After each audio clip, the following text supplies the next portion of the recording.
pale by comparison.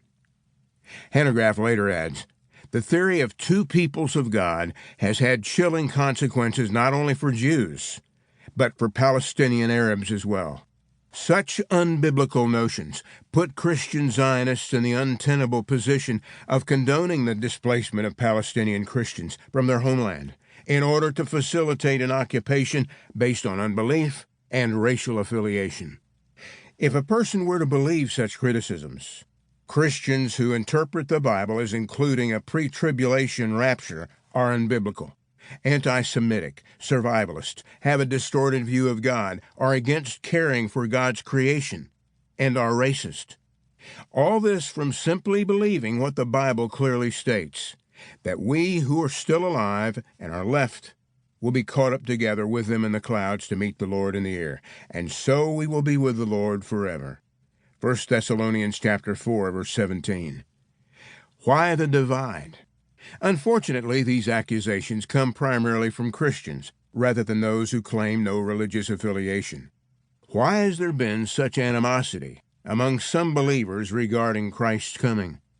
Some of the most vocal objections to the idea of the rapture have come from those who lack a clear, exegetically based understanding of it in the first place. They become easily confused by statements like, the word rapture is not in the Bible.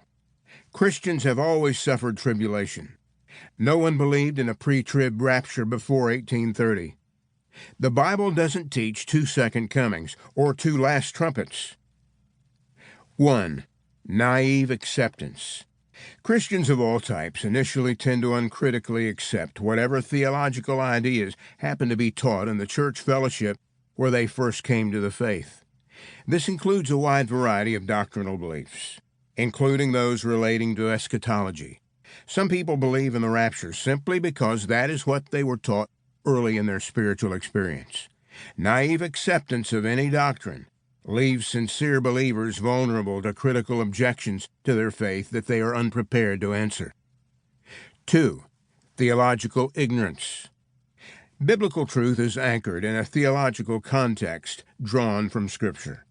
Without a proper understanding of that context, some Christians are inconsistent in certain elements of their faith.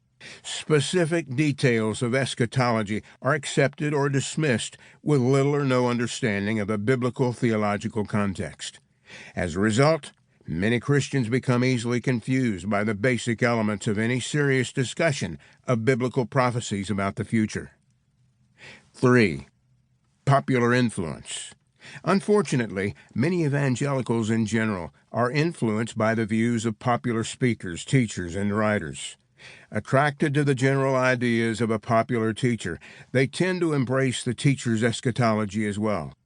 This happens with various prophetic views of all kinds, whether the teacher is David Jeremiah, John MacArthur, John Hagee, R.C. Sproul, John Piper, or Tim Keller. 4. Unexpected questions. Many people struggle with questions about Bible prophecy that are raised by others around them. These questions can range across a wide spectrum. Why isn't the word rapture in the Bible? Isn't the concept of a pre-tribulation rapture a relatively new idea? If all believers are raptured after the tribulation, who will populate Jesus' millennial kingdom? If it's true that the church replaces Israel, then what happens to God's promise never to forsake Israel?